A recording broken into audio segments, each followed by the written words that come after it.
Pemirsa DPR RI mengesahkan rancangan Undang-Undang Pemekaran 3 provinsi di Papua. Ketiga provinsi tersebut yakni Provinsi Papua Selatan, Papua Tengah, dan Papua Pegunungan.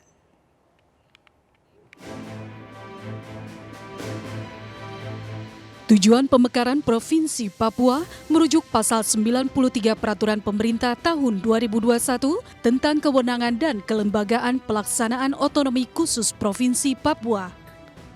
Pemekaran sendiri merupakan amanat Undang-Undang tentang otonomi khusus Papua bahwa pemekaran harus memperlihatkan aspek politik, administratif, hukum, kesatuan sosial budaya, sumber daya manusia, infrastruktur, dan kemampuan ekonomi.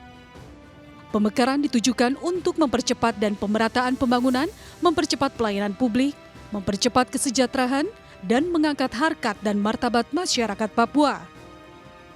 Terkait dengan Papua, ada 3 penambahan provinsi. Kami berharap bahwa pemerataan terkait dengan pembangunan infrastruktur dan ekonomi kemudian bisa dilaksanakan secara berkeadilan dalam melaksanakan semua hal yang terkait dengan kesejahteraan rakyat yang ada di Papua. Selain melakukan pengawasan, dengan Undang-Undang Pemekaran 3 provinsi di Papua diharapkan bisa menjamin pemerataan sosial dan bermanfaat bagi rakyat Papua. Dari Jakarta, Nata Arman, Pandu Laras, Novan Dewi, iNews melaporkan. Pemirsa DPR RI mengesahkan rancangan Undang-Undang Pemekaran 3 provinsi di Papua. Wilayah mana saja yang akan terbagi sudah terhubung bersama kami Camar Haenda di KPU Jakarta. Camar, apa tujuan pemekaran 3 provinsi di Papua ini? Selamat sore April dan juga pemirsa. Komisi Pemilihan Umum ini menyerahkan sepenuhnya keputusan pada kekosongan hukum pemilu tahun 2024 untuk 3 daerah otonomi baru yang ada di Papua, yakni Papua Selatan, Papua Tengah, dan juga Papua Pegunungan Tengah. Seperti diketahui bahwa DPR RI ini sudah mengesahkan ada sebanyak 37 provinsi yang ada di Indonesia dengan tambahan 3 provinsi yang ada di Papua tersebut.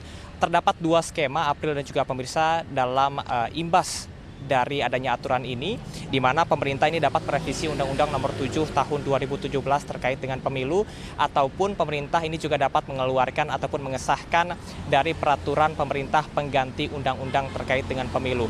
Melalui Komisioner KPU Idam Holik menyebutkan bahwasanya KPU hingga dengan saat ini masih menunggu konfirmasi dan juga menunggu hasil dari rapat konsultasi dan juga koordinasi, dan belum mengetahui terkait dengan verifikasi partai yang ada pada 3 daerah otonomi baru yang ada di Papua tersebut. Dikarenakan saat ini memang untuk aturan tersebut baru disahkan dan juga belum diregistrasi dan masuk kepada berita negara. Sementara beberapa hal yang nantinya berubah apabila pemerintah telah mengesahkan terkait dengan hukum pemilu tahun 2024 untuk 3 daerah otonomi baru ini, diantaranya adalah nantinya akan ada perubahan dari dapil ataupun daerah pemilihan, kemudian juga jumlah kursi yang ada pada setiap provinsi baru tersebut, dan hal tersebut juga terlampir dalam lampiran 3 dan juga lampiran 4 terkait dengan pemilihan untuk anggota DPR RI dan juga untuk pemilihan anggota DPRD.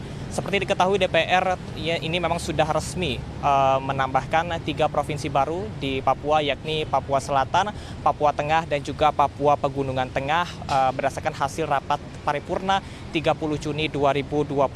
Sehingga saat ini total sudah ada 37 provinsi yang ada di Indonesia. Tentunya tujuan dari pemekaran provinsi ini adalah untuk mendukung akselerasi dan juga keberpihakan pembangunan serta dengan kesejahteraan sosial.